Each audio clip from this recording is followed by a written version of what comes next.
uJesu Kristu uyinkosi. uJesu Kristu inkosi. uJesu Kristu uyinkosi. uJesu Kristu inkosi. Ngiyabingelela baba umpostoli, ngibingelele umama, ngibingelele obaba, ngibingelele abasha egameni lenkosi ethu uJesu Kristu. Ngithi uJesu Kristu uyinkosi. uJesu Kristu inkosi. Bazalwane, ubufakazi angazi ukuthi kufanele ngithathe kuphi ngiyeke kuphi ngoba buningi ubufakazi enginabo. Nje ukuba nje sentabeni. Igama lami nguGogo Nyembe. Ngisuka kwa-E section eZakheni. Ngisentabeni yendlu kaJehova kuyabonelelwa. Ngaqala ekhaya lezwi njengoba sengisentabeni ke. Ubufakazi bami nje ake ngithathe lokhu nje obenzeke last week. Ngiyacabanga ukuthi kwakuyi-Thursday ebusuku. Ngiphupha engazathi ngiyahamba ngihlangana nabantu besifazane abayi-2. Kusho ukuthi siyaphambana, angibazi. Bese ethi lo munye ke, hawu mama, ngiyabonga. Ajabule athi mama ngiyabonga, ungilayele kahle. Ngingalazi leliphupho ukuthi lisho ukuthini, nangiphaphama ngithi engabe bengimlayela ini. Ngibuye ngikhohlweke iphupho lakhona ke ngivuke ngize edrobheni khona engangizokulungisa nje la kwamasipala. Angisumuntu ohamba idrobha ke ngesimo engikuso. Bese ngidlulela ngithi ngoba sengilana ake ngikhuphukele la eWoolworths. Ngikhuphukele eWoolworths nangabe ngena ngiye kule section engangifuna lokho engangikufuna khona.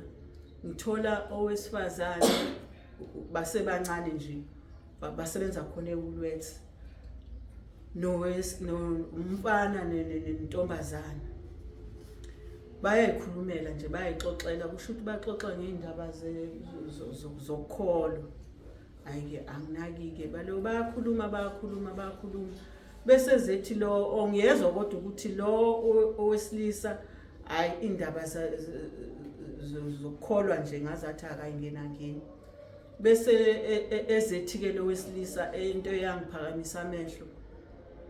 Athi ke phela uNkulunkulu ukhona okumhlulayo. Yazi ngathuka ngathi hawu uNkulunkulu khona into emehlulayo.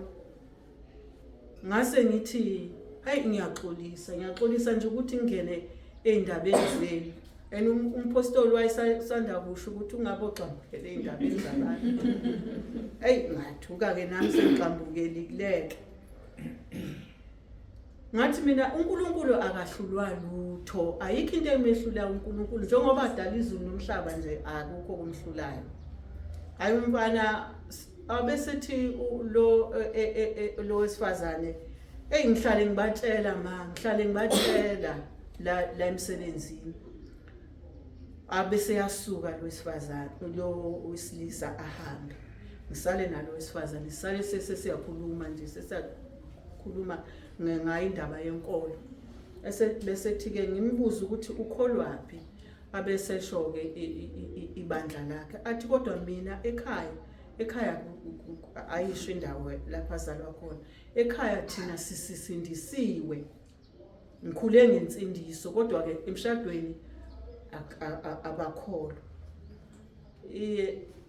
Alright ke bese ngithi mina ke ngicela ukuthi uzivakashele ngesonto. La eLukuzeni eKey Street. Ngendlela ayejabule ngakhona abazalwane.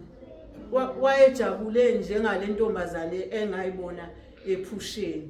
Ijabulela ukuthi ngiyilayele kahle. Iphuzu lami nje namhlanje ukhona la sinaye. Ube lo futhi ngangakholwa ngaze ngacabanga esengisekhaya ngithi nawo le ntombazane kusho ukuthi iyo lebe ngiphupheni ithokozile. Ngoba wangilandela noma sengisekhaya wathi ushiya amafoni number akho lapho kulukuzana lapho la bhadarwa khona ushiya amafoni number akho ngempela wangifonela ngendlela ajabule ngakhona ngendlela ajabule ngakhona ufakazi bami kulapho nje babazalwane kuningi ufakazi nokuthi ngihambile mina ngicela ningitshele nasekuphela u5 minutes Usuphelile. usuphelile